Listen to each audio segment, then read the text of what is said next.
وأتم الحج والعمرة لله. وقال تعالى ولله على الناس حج البيت من استطاع إليه سبيلا. وقال النبي صلى الله عليه وسلم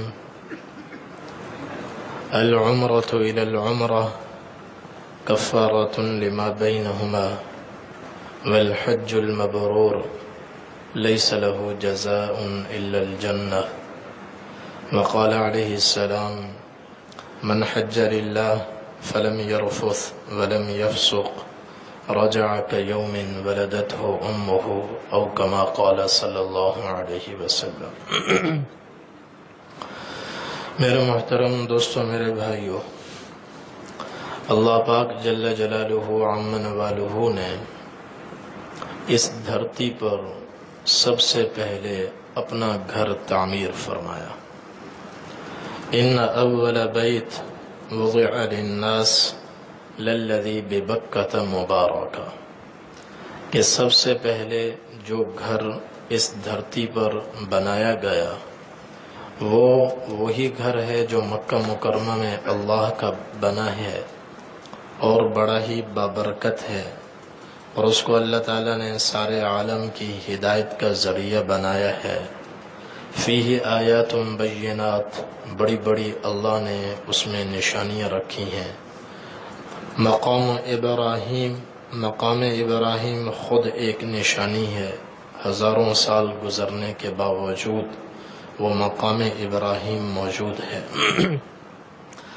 اللہ تعالیٰ نے سب سے پہلے اپنا گھر فرشتوں سے بنوایا. انسان کی تخلیق سے ہزاروں سال پہلے پھر حضرت آدم علیہ السلام تشریف لائے تو ان سے دوبارہ اللہ تعالیٰ نے اپنے گھر کی تعمیر کروائی. پھر اللہ نے حضرت شیس علیہ السلام سے اپنے گھر کی تعمیر کروائی. پھر طوفان نوح میں وہ عمارت منہدم ہو گئی. اللہ تعالیٰ نے پھر حضرت ابراہیم علیہ السلام کو حکم دیا وَعَهِدْنَا إِلَىٰ إِبْرَاهِيمَ وَإِسْمَاعِيلَ أَن طَهِّرَ بَيْتِيَ لِلطَّائِفِينَ وَالْقَائِمِينَ وَالرُّكَّعِ السُّجُودِ. ان کو اللہ تعالیٰ نے حکم دیا گھر کی تعمیر بھی کرو اور میرے گھر کی صفائی بھی کرو، اس کو پاک بھی کرو. طواف کرنے والے آئیں گے، رکوع کرنے والے آئیں گے، سجدہ کرنے والے آئیں گے، عبادت گزار آئیں گے، تو گھر کی تعمیر بھی کرو اور اس کی صفائی بھی کرو، اس کو پاک بھی کرو. تو حضرت ابراہیم علیہ السلام جو تمام انبیاء علیہ السلام کے جد امجد ہیں، ان سے اللہ نے تعمیر کروائی. اور پھر ابراہیم علیہ السلام کے بعد قوم عمالقہ نے اس کی تعمیر کی. پھر وہ گھر منہدم ہو گیا، طوفانوں کی نظر ہوا. پھر اللہ تعالیٰ نے قبیلہ جرہم سے اس کی تعمیر کروائی. پھر قبیلہ قصی نے اس کی تعمیر کی. پھر اس کے بعد قریش نے حضور صلی اللہ علیہ وسلم کے زمانے میں بیت اللہ کی تعمیر کی، اور آپ صلی اللہ علیہ وسلم نے اپنے دست مبارک سے حجر اسود اس کے اپنے مقام پر رکھا. اور پھر حضرت زبیر بن العوام رضی اللہ تعالیٰ عنہ نے اس کی دوبارہ تعمیر کی. اور پھر اس کے بعد حجاج بن یوسف نے تعمیر کی. آج جو بیت اللہ کی عمارت ہے اس کا بنیادی ڈھانچہ وہی ہے جو حجاج بن یوسف نے بنایا تھا، اس کی مرمت ہوتی رہتی ہے. تو سب سے پہلا گھر جس کی تعمیر اللہ نے فرشتوں سے کروائی وہ بیت اللہ ہے. اور اس کے 40 سال کے بعد پھر اللہ تعالیٰ نے فرشتوں سے بیت المقدس کی تعمیر کروائی. دونوں کے درمیان 40 سال کا عرصہ ہے. جب حضرت ابراہیم علیہ السلام نے بیت اللہ کی تعمیر فرمائی تو اللہ تعالیٰ نے ان کو حکم دیا وَأَذِّن فِي النَّاسِ بِالْحَجِّ، کہ اے ابراہیم اب لوگوں میں اعلان کرو کہ وہ میرے گھر کا آ کر حج کریں. اور اس وقت ابراہیم علیہ السلام کے سامنے یا حضرت ہاجرہ تھی یا اسماعیل علیہ السلام تھے. وہ بھی حج کر چکی ہیں، بیٹا بھی حج کر چکا ہے، ابراہیم علیہ السلام بھی حج کر چکے ہیں، اس کے علاوہ کوئی نہیں جس کو اپنی آواز سنائیں۔ اور اللہ تعالیٰ فرما رہے ہیں کہ سارے انسانوں تک اپنی آواز پہنچاؤ، ایک ایک کو بتاؤ کہ اللہ تعالیٰ نے تم پر بیت اللہ کا حج، صاحب استطاعت لوگوں پر بیت اللہ کا حج کرنا لازم کیا۔ تو حضرت ابراہیم علیہ السلام نے عرض کیا، یا اللہ اعلان کرنے کو میں کر دوں لیکن میری آواز لوگوں تک پہنچے گی کیسے؟ یہاں سامنے کوئی نہیں اور وادی سے بظاہر آواز نکل نہیں سکتی، اور لوگ تو مکہ کے علاوہ دور دراز ہزاروں میل دور آباد ہیں، کیسے میری آواز پہنچے گی؟ تو اللہ تعالیٰ نے حضرت ابراہیم علیہ السلام سے فرمایا، نادی وعلینا البلاغ، اے ابراہیم تم آواز لگاؤ، پہنچانا ہمارا کام ہے، آواز لگانا تمہارا کام ہے، پہنچانا ہمارا کام ہے۔ چنانچہ جبل ابی قبیس پر کھڑے ہوئے ابراہیم علیہ السلام اور انہوں نے اللہ کے حکم سے آواز لگائی اور کہا، یا ایہا الناس ان ربکم بنا بیتا فحجوہ، اے لوگو تمہارے پروردگار نے ایک گھر بنایا ہے، اپنا گھر بنایا ہے، تم اس کا حج کرو۔ اللہ تعالیٰ نے اس آواز کو ایسی قبولیت عطا فرمائی اور اس آواز کو ایسے دور تک پہنچایا کہ تخاضعت الجبال، جیسے ابراہیم علیہ السلام کی آواز بلند ہوئی سارے پہاڑ سر نگوں ہو گئے، زمین کے برابر ہو گئے، بیچ کے درخت جھک گئے اور درمیان کی ساری رکاوٹیں دور ہو گئیں، حتی بلغ صوتہ انحاء الدنیا، اللہ تعالیٰ نے ہوا کے دوش پر اس آواز کو دنیا کے کونے کونے تک پہنچایا، اور صرف دنیا کے کونے کونے تک وہ آواز نہیں پہنچی، صرف انسانوں نے وہ آواز نہیں سنی، فسمعہ کل من کان فی اصلاب الآباء او فی ارحام الامہات او فی الارواح، ہر اس شخص نے ابراہیم علیہ السلام کی آواز سنی جو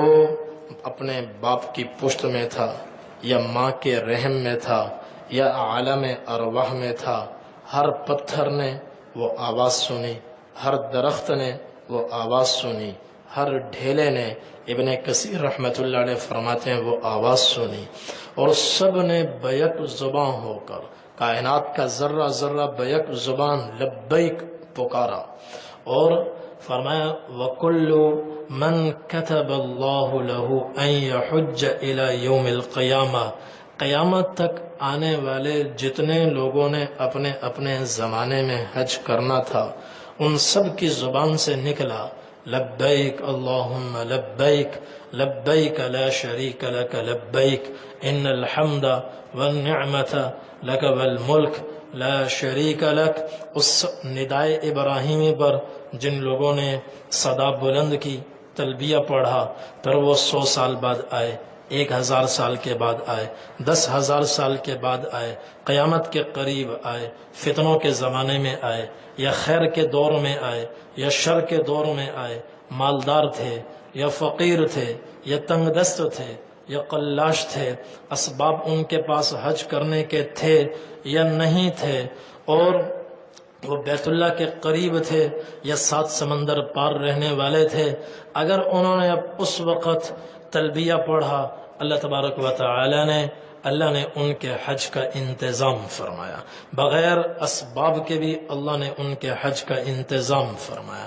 جن لوگوں نے تلبیہ پڑھا ہے اللہ تعالیٰ نے ان کو اپنے اپنے زمانے میں حج کی سعادت عطا فرمائی، اور یہ حج اتنا بڑا عمل ہے، آدم علیہ السلام سے لے کر حضور پاک صلی اللہ علیہ وسلم تک تمام انبیاء علیہ السلام نے حج کیا، اور بیت اللہ کے گرد انہوں نے طواف کیا، اور بڑے عجب طریقے سے کیا، ادب کے ساتھ کیا، احترام کے ساتھ کیا۔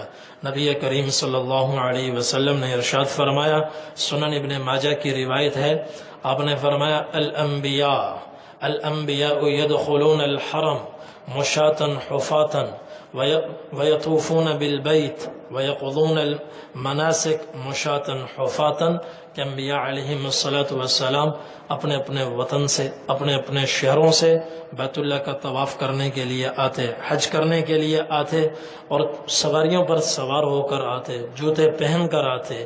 جیسے ہی وہ حدود حرم میں داخل ہوتے، سواریوں سے نیچے اتر آتے اور پاؤں سے جوتے نکال دیتے۔ ادب اور احترام کے ساتھ برہنہ پا وہ حرم میں داخل ہوتے، برہنہ پا بیت اللہ کا طواف کرتے، اور تمام مناسک منا کے، عرفات کے، مزدلفہ کے، وہ سب کے سب ادا کرتے۔ یہ سنن ابن ماجہ کی روایت ہے۔ اور اللہ تعالیٰ نے اس امت کے صاحب استطاعت لوگوں پر بھی حج کرنا لازم فرمایا، اور اس کی بڑی فضیلت ہے۔ آپ صلی اللہ علیہ وسلم 9 ہجری میں حج فرض ہوا، تو آپ نے ایک قول سن 6 ہجری کا بھی ہے، لیکن راجح قول یہ ہے کہ سن 9 ہجری میں حج فرض ہوا۔ آپ صلی اللہ علیہ وسلم نے حج کی فرضیت کا اعلان فرمایا۔ آپ نے فرمایا یا ایھا الناس ان اللہ فرض علیکم الحج، لوگوں اللہ نے حج فرض کیا۔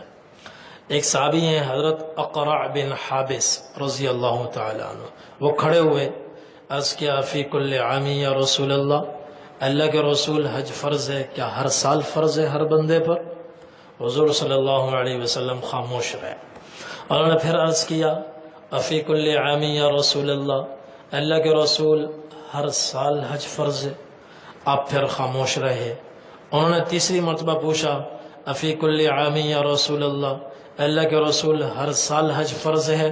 حضور نے فرمایا لو قلت نعم لوجبت، میری زبان سے ہاں نکل جاتا ہر سال تم پر حج فرض ہو جاتا، وَلَمَا اسْتَطَعْتُمْ، اور ہر سال تم حج کر نہ سکتے، فرض ہو جاتا اور تم کر نہ سکتے، مصیبت میں آ جاتے، مشکل میں پھنس جاتے۔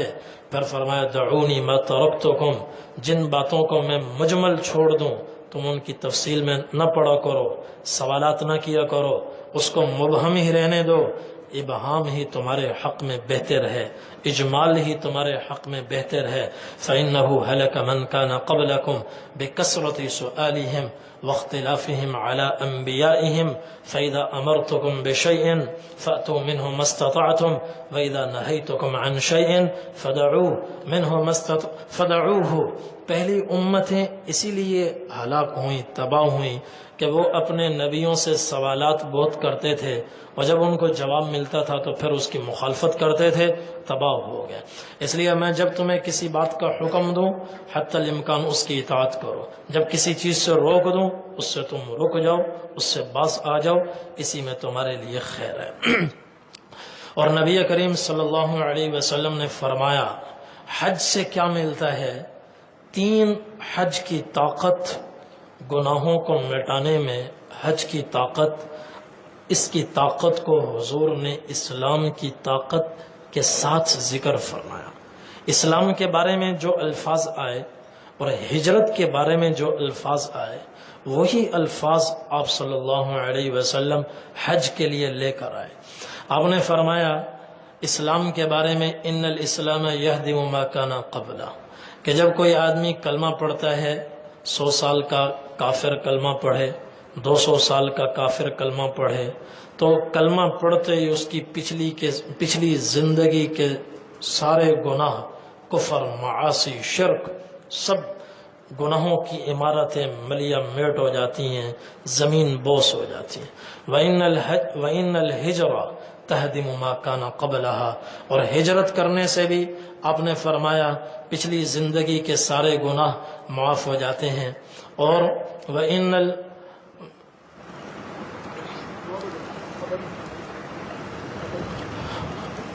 الْحَجَّ يَهْدِمُ مَا كَانَ قَبْلَهَا، اور جب کوئی آدمی حج کرتا ہے اس کی پچھلی زندگی کے سارے گناہ معاف ہو جاتے ہیں۔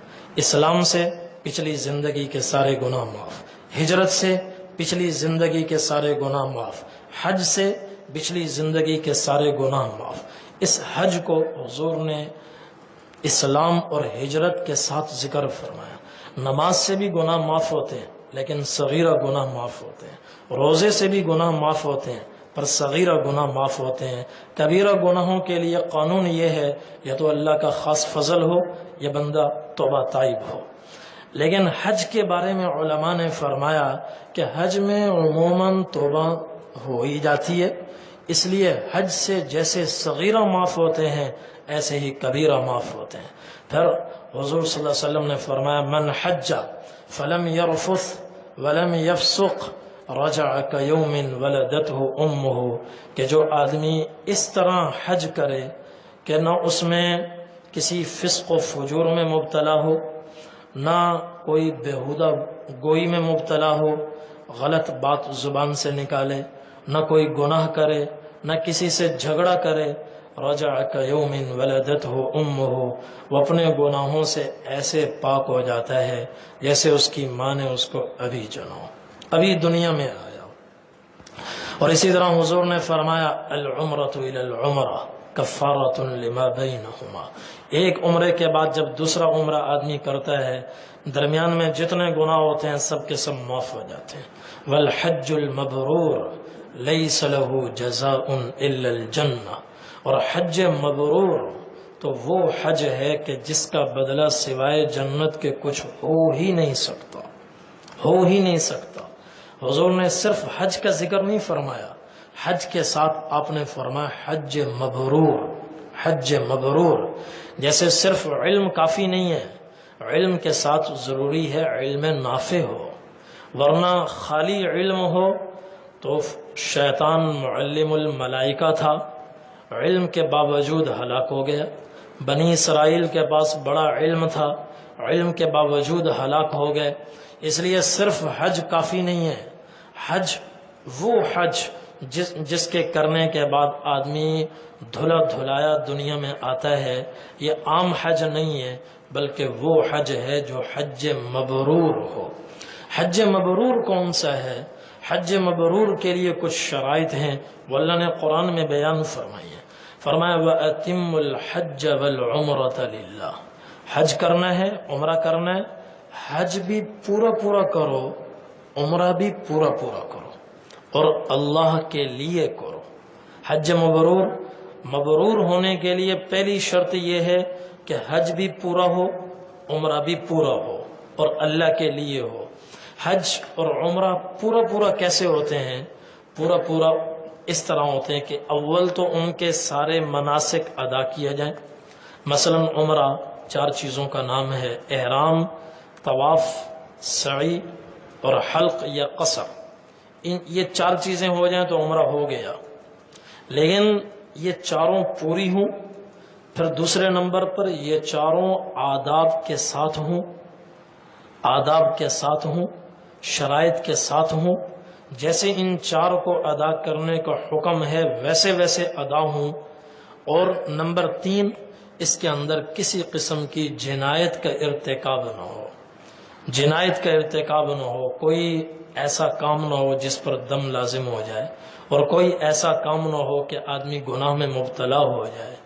تمام جنایات سے اپنے آپ کو بچائے، اور اسی طرح ہر قسم کے گناہوں سے، معاصی سے، جھگڑے سے، نافرمانی سے، بیہودہ گوئی سے، غیبت سے اپنی حفاظت کرے.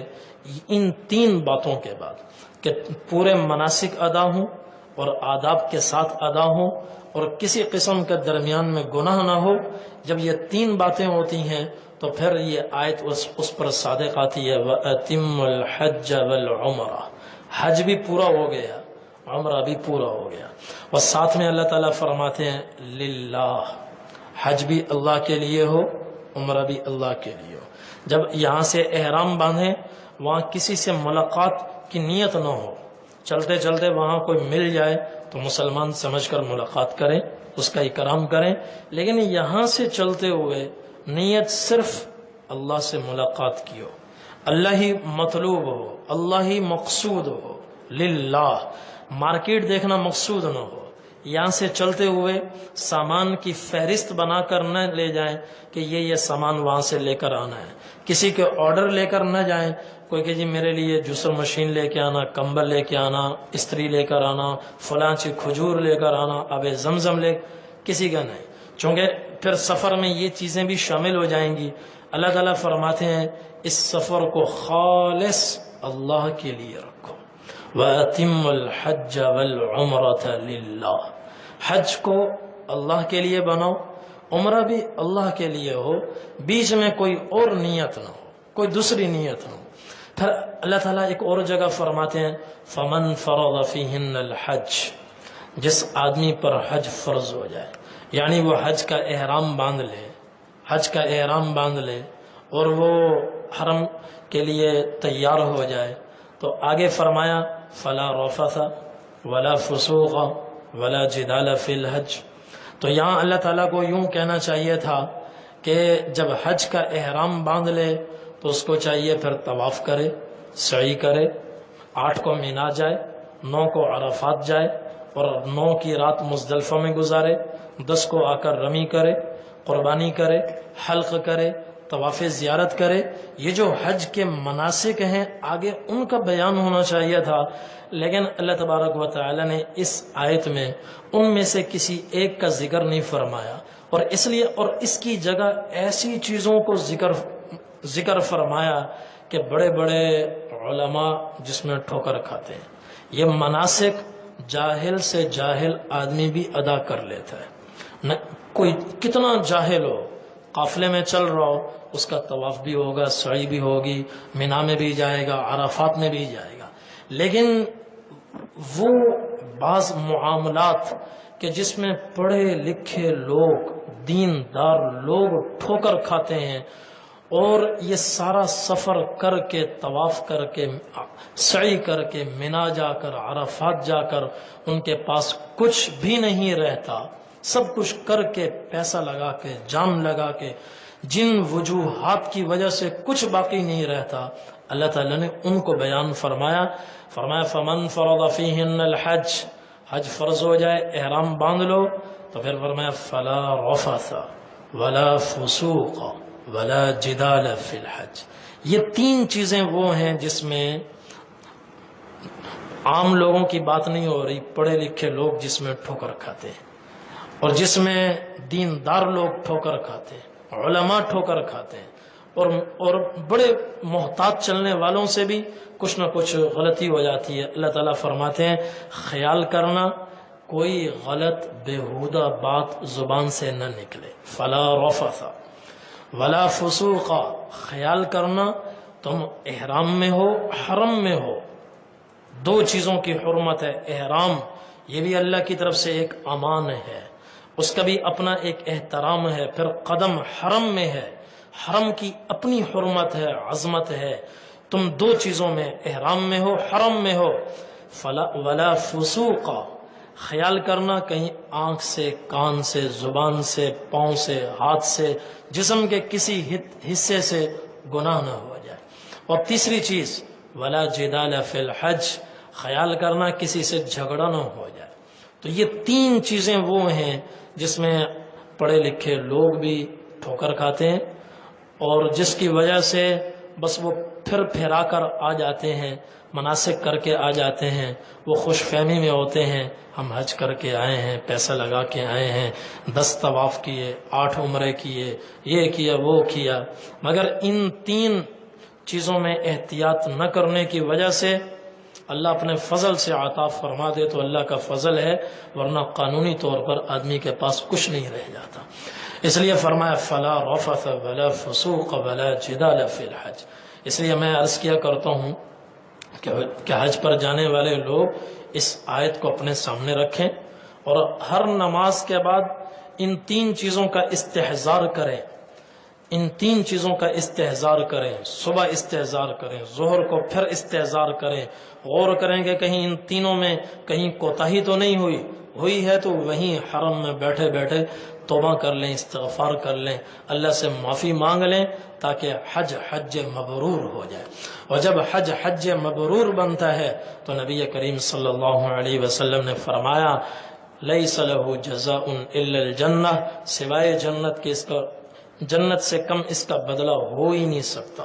اللہ اپنی رضا عطا فرماتے ہیں، اللہ تبارک و تعالی اپنی محبت عطا فرماتے ہیں، اپنا تعلق عطا فرماتے ہیں، پھر ایک ایک چیز کی برکتیں ملتی ہیں۔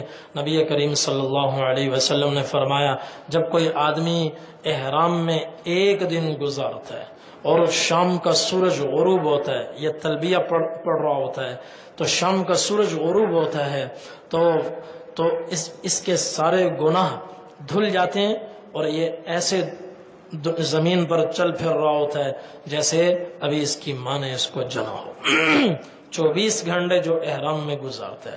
پھر آپ نے فرمایا ما من مسلم یلبی الا لبى من عن يمينه وعن شماله من شجر او حجر او مدر حتى تنقطع الارض من ها هنا وها هنا۔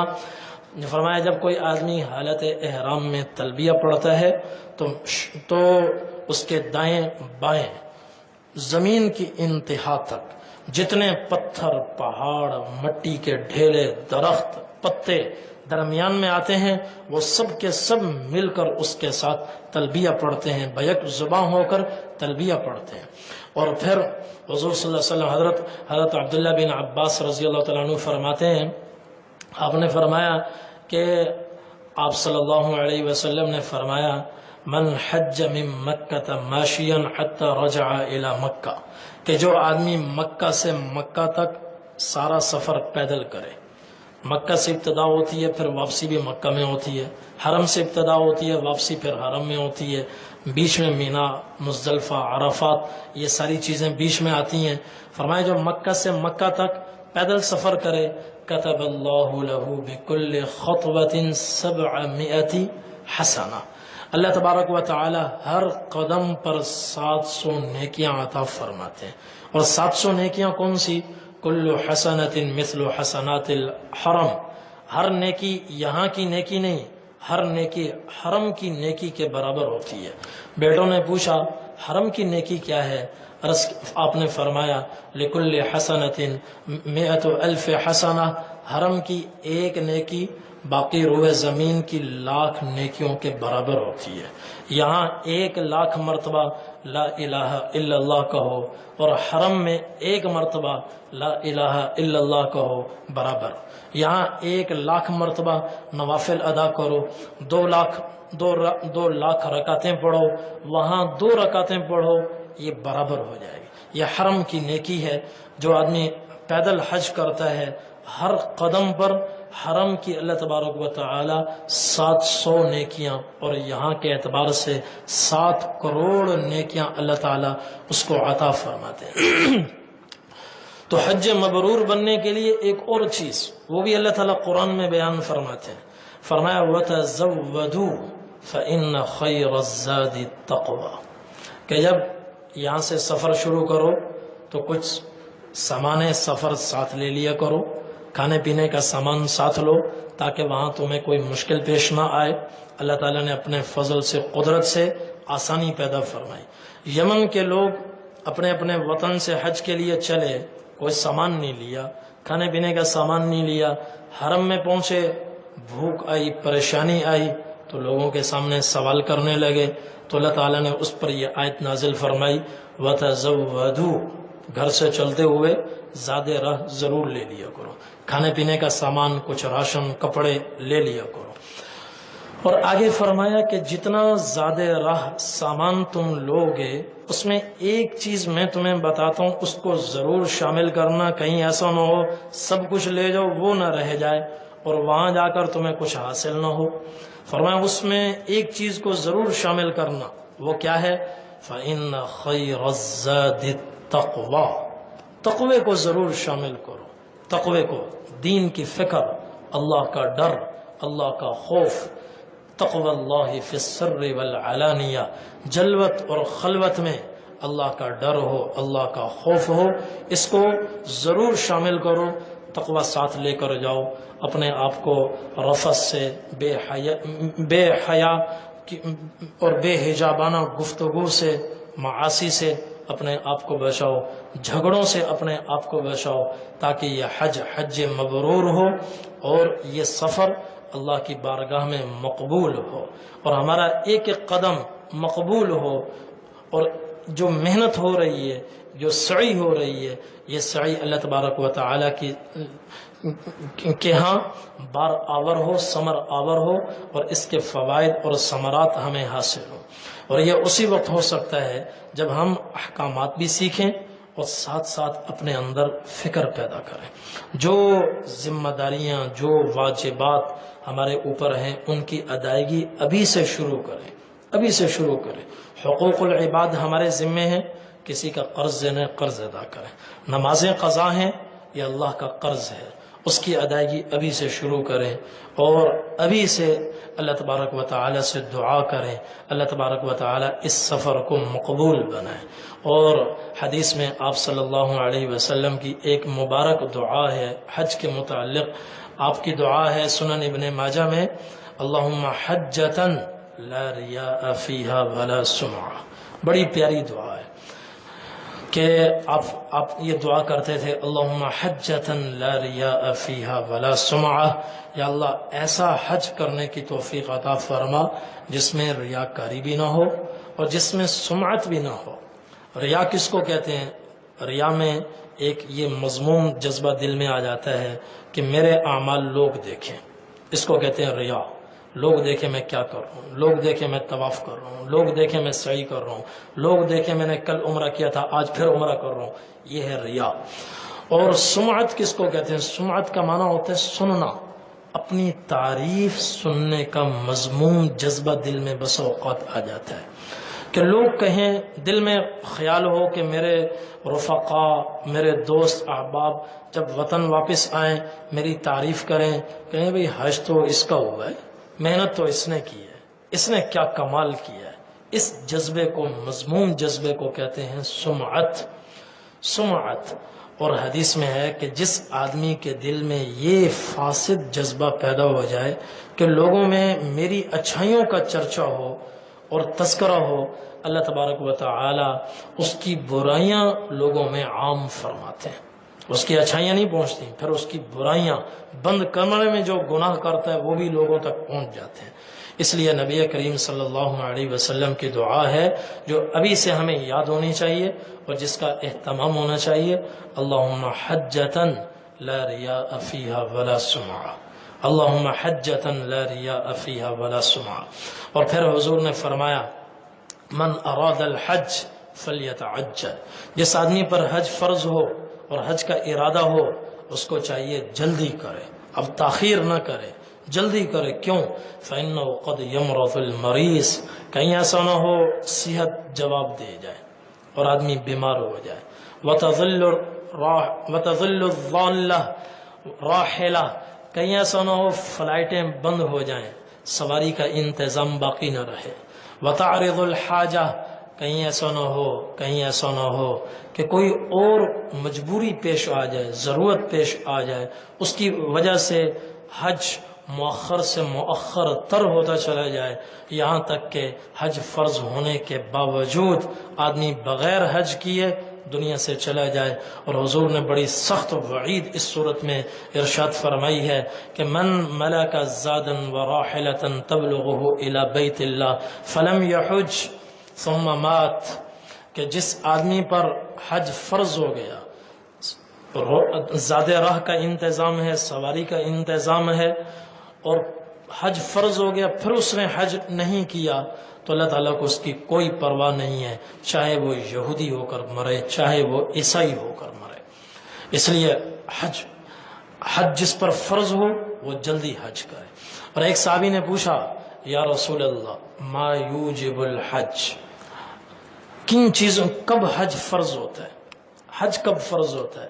آپ نے فرمایا الزاد والراحلہ، جب زاد راہ کا انتظام ہو جائے، خرچہ پانی کا انتظام اپنا اور اپنی ذات پر جن لوگوں کا نان و نفقہ واجب ہے اپنے اور ان کے نفقے کا انتظام ہو جائے، سواری کا انتظام ہو جائے، حج فرض ہو گیا۔ پھر پوچھا یا رسول اللہ من الحاج، ایک اور نے پوچھا، وہ بھی مجلس میں موجود تھے، انہوں نے پوچھا من الحاج، حاجی کون ہوتا ہے، حاجی کون ہوتا ہے؟ آپ نے فرمایا الشعیث والتفل، حاجی وہ ہے جس کے سر کے بال پراگندہ ہوں اور پسینے کی بدبو جسم سے اٹھ رہی ہو. چونکہ آدمی احرام میں رہتا ہے 2-3 دن گزر جاتے ہیں، اور یہ سفر عاشقی کا سفر ہے. عاشقی کا سفر ہے. جیسے عاشق کی حالت اجڑی ہوئی ہوتی ہے، حالت احرام میں بندے کی حالت بھی اجڑی ہوئی ہوتی ہے، اور یہ خستہ حالت اللہ تعالیٰ کو بے حد پسند ہے. فرمایا حاجی وہ ہے جس کے سر کے بال پراگندہ، حالت احرام میں بغیر خوشبو والا صابن استعمال کرنا جائز ہے، لیکن صابن استعمال نہ کرنا افضل ہے. غسل کرنا پڑے تو سادہ پانی سے غسل کریں. بدن سے میل کچیل حالت احرام میں کھرچنا مکروہ ہے. یہ میل کچیل حالت احرام میں اللہ تعالیٰ کو بے حد پسند ہے. اور پسینے کی جو بدبو اٹھتی ہے یہ بھی اللہ کو پسند ہے. تو پوچھا حاجی کون ہے؟ آپ نے فرمایا جس کے سر کے بال پراگندہ ہوں اور جسم سے پسینے کی بدبو اٹھ رہی ہو. پھر پوچھا ایو الحج افضل، یا رسول اللہ سب سے بہترین حج کون سا ہے؟ آپ نے فرمایا العج والثج، بہترین حج وہ ہے جس میں آدمی اونچی آواز سے تلبیہ کہے اور جس میں قربانیاں زیادہ سے زیادہ اللہ کے نام پر کرے. جس کو اللہ نے ایک جانور قربان کرنے کی استطاعت دی ہو وہ ایک کی قربانی کرے، 2 کی ہمت ہو 2 کرے، 10 کی ہمت ہو 10 کرے. نبی کریم صلی اللہ علیہ وسلم نے ایک قربانی پر اکتفا نہیں فرمایا. 10 ذی الحجہ کو جب آپ حلال ہونے لگے تو آپ نے 63 اونٹ اپنے دست مبارک سے ذبح فرمائے اور 37 اونٹ حضرت علی رضی اللہ عنہ کے حوالے فرمائے. ان سے فرمایا ان کو ذبح کرو. تو کل 100 اونٹ نبی کریم صلی اللہ علیہ وسلم نے حجۃ الوداع میں ذبح فرمائے. تو سب سے بہترین حج وہ ہے جس میں تلبیہ بلند آواز سے پڑھا جائے اور اس میں قربانی زیادہ سے زیادہ ہو، قربانی زیادہ سے زیادہ ہو. ازواج مطہرات نے اور کچھ عورتوں نے عرض کیا یا رسول اللہ مردوں کو جہاد پر جانے کی اجازت ہے، ہمیں بھی اجازت ملنی چاہیے. آپ نے فرمایا تمہارا حج، تمہارا جہاد وہ حج کرنا، عمرہ کرنا، بیت اللہ کا طواف کرنا، حج کرنا، یہ عورتوں کا جہاد ہے. تو یہ بڑے فضائل نبی کریم صلی اللہ علیہ وسلم نے حج کے بیان فرمائے. اور یہ سارے فضائل صرف حج کے نہیں ہیں بلکہ حج مبرور کے ہیں. اور حج کو مبرور بنانا ہے. مبرور کا لفظ بر سے نکلا ہے، بر کہتے ہیں نیکی کو. حج مبرور نیکیوں سے بھرا ہوا حج کہ جس کو کھولو تو اندر میں نیکیاں ہی نیکیاں نظر آئیں، اس میں کوئی جھگڑا نظر نہ آئے، کوئی گناہ نظر نہ آئے، کوئی بےہودگی نظر نہ آئے، کوئی معاصی اس میں نظر نہ آئے. تو وہ حج حج مبرور ہے. اور حج مبرور وہ زندگی کے پچھلے سارے گناہوں کی عمارت کو منہدم کر دیتا ہے. سارے زندگی کے گناہ معاف ہو جاتے ہیں اور آدمی ایسے ہوتا ہے جیسے ابھی اس کی ماں نے اس کو جنا ہو، گناہوں سے پاک صاف ہو جاتا ہے. تو اس لیے ابھی سے دعا کریں اللہ تعالی ہمیں حج مبرور کی سعادت نصیب فرمائے. کل سے انشاءاللہ کل کی نشست میں عمرے کا طریقہ بیان کیا جائے گا. حج میں 2 چیزیں، حج تمتع میں 2 چیزیں ہوتی ہیں، عمرہ اور حج. تو کل انشاءاللہ عمرے کا طریقہ آپ کی خدمت میں عرض کیا جائے گا اور پرسوں حج کا مفصل طریقہ قدم بقدم قرآن و حدیث کی روشنی میں انشاءاللہ ذکر کیا جائے گا. اور آخری دن چوتھے دن انشاءاللہ مدینہ منورہ کی حاضری اور اس کے آداب اور مدینہ منورہ کے فضائل آپ کی خدمت میں عرض کیے جائیں گے. اللہ تعالی ہم سب کو توفیق عمل نصیب فرمائے. کل سے انشاءاللہ پروجیکٹر کا بھی انتظام ہوگا، اس کے ذریعے قدم بقدم آپ کو دکھایا جائے گا. اللهم لك الحمد كما أنت أهله فصل على محمد كما أنت أهله وافعل بنا ما أنت أهله فإنك أنت أهل التقوى وأهل المغفرة. ربنا آتنا في الدنيا حسنة وفي الآخرة حسنة وقنا عذاب النار. ربنا ظلمنا أنفسنا وإن لم تغفر لنا وترحمنا لنكونن من الخاسرين. یا اللہ ہم سب کی صغیرہ کبیرہ گناہ معاف فرما. اے اللہ ہم سب کی لغزشوں کو معاف فرما. ہم سب کی خطاؤں کو معاف فرما، چھوٹے بڑے تمام گناہ اپنے فضل سے معاف فرما۔ اے اللہ جتنے مسلمان حج کے لیے اس سال جا رہے ہیں، اے اللہ سب کو حج مبرور ادا کرنے کی توفیق عطا فرما، جس میں نہ ریا ہو، نہ سمعت ہو، نہ معاصی ہوں۔ اے اللہ اس میں بس نیکیاں ہی نیکیاں ہوں، اور نیک صالح جذبہ ہو، نیت بھی خالص آپ کی رضا کے لیے ہو۔ اے اللہ اس حج کو ہماری زندگیوں میں انقلاب کا ذریعہ بنا۔ اے اللہ جن لوگوں پر حج فرض ہے اور ابھی وہ مختلف مسائل میں گھرے ہوئے ہیں اور فرضیت کے باوجود حج ادا نہیں کر پا رہے، یا اللہ ان کے لیے حج کرنا آسان فرما، اور جلد از جلد یہ سعادت حاصل کرنے کی توفیق عطا فرما۔ اے اللہ ہمیں بھی بار بار حج مبرور اور عمرہ مبرورہ ادا کرنے کی توفیق عطا فرما، حرمین شریفین کی مقبول حاضری نصیب فرما، ہم سب کو اپنا تعلق نصیب فرما، اپنی محبت نصیب فرما، دنیا اور آخرت کی تمام بھلائیاں نصیب فرما، ہر قسم کے معاصی سے گناہوں سے یا اللہ ہمیں محفوظ فرما۔ اے اللہ بیماروں کو شفائے کاملہ عاجلہ مستمرہ نصیب فرما۔ اے اللہ ضرورت مندوں کی ضرورتیں پوری فرما، حاجت مندوں کی حاجتیں پوری فرما۔ اے اللہ امت مسلمہ کی مدد و نصرت فرما، سارے عالم میں دین کو زندہ فرما، ہدایت کو عام فرما۔ اے اللہ سب کو 5 وقت باجماعت نماز ادا کرنے کی توفیق عطا فرما۔ اے اللہ جو سود میں اور غلط کاروبار میں، ناجائز کاروباروں میں گھرے ہوئے ہیں، پھنسے ہوئے ہیں، اے اللہ سب کو حلال طیب کاروبار نصیب فرما، ہر قسم کے حرام سے ہمیں محفوظ فرما۔